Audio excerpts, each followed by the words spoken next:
there's an idea or feeling that pervades Kyousou Giga. One that shines a light on the occasional pensive truths of reality, and one that I find myself feeling when reflecting on the past that's difficult to articulate. As pondered by the enigmatic Inari through musing upon Lewis Carroll's A Boat Beneath a Sunny Sky, what is life but a dream? As the years dwindle by, it really begins to feel intangible in our most melancholic times. I'm not in the middle of an existential crisis or anything, and I don't think about this often, but every once in a while I get a little introspective, and Inari's thoughts begin to ring true. What is life but a dream? One endlessly slipping through our grasp as we try to hold on to feelings and times long past. Like water escaping through cupped hands. Like the flavor of an old home-cooked meal you haven't had in years that you can almost taste, but not quite. Inari has always struck me as extremely resonant. He's very odd, and many aspects of his character are intentionally left up in the air, but what is endlessly clear through everything he is and does is that he deeply longs for the happy times that he spent with his family, and that he hates himself. He has lived since the beginning of creation and grown disillusioned with existence, wishing for someone to take his responsibilities from him so he could finally rest in peace. He even takes it upon himself to selfishly thrust his duties onto his children to try and fade away.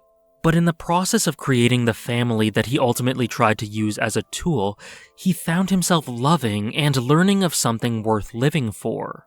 Yet as we know, that family was forced apart, causing him to long for the careless, happy days of the past and only fueling his yearning for self-destruction. A deep emptiness and a desire to die. An immense longing for that which is no longer in his reach. And a strong love that he is often terrible at showing. Unable to connect what is blindingly obvious to see why his existence is worthwhile, Inari is the epitome of contradiction, and I don't think that anyone, him included, is capable of 100% understanding the mess of the man that he is.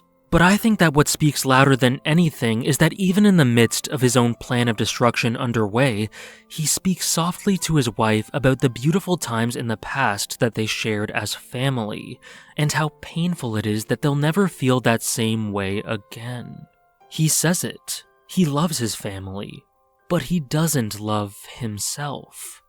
Abandoned and bewildered, left with a thankless duty by his father, he does the same to his own children and perpetuates this cycle of brooding aimlessness. Wandering through time, unsure of his purpose, his existence a contradiction, Inari is an immature lost soul with no idea of what to do with himself. But thanks to him being given the gift of connection by Lady Koto and the rest of his family, it is abundantly clear what he fails to realize.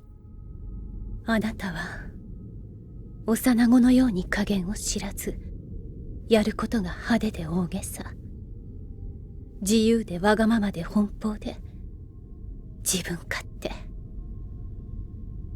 冷め切った人でなしのくせに甘えることも知っている傲慢な寂しがり屋。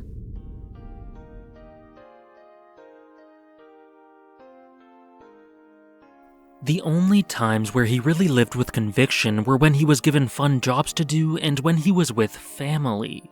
Inari knows that he longs for love, and that's the only thing that opposes his desire to end. Yet it still isn't enough to stop him, because he can't conceptualize the point of going on living with no sense of purpose. But sometimes, all you need is another perspective. And in this case, a very boisterous one provided by one of the children he left hanging to dry. Because in spite of everything, they all still very much loved their father. He may have been in agony for a great deal of his time, but when he was with them, he lived with a loving smile. So perhaps that is the crux of where his purpose going forward lies. Koto and Mioe take Inari's duties as he wanted them to and strip him of the last trappings he had, yet Koto convinces him to remain, leaving him with naught to live for but life itself. And that is all he really needs for direction. Stripped down to nothing, Koto finally shows him his purpose for living.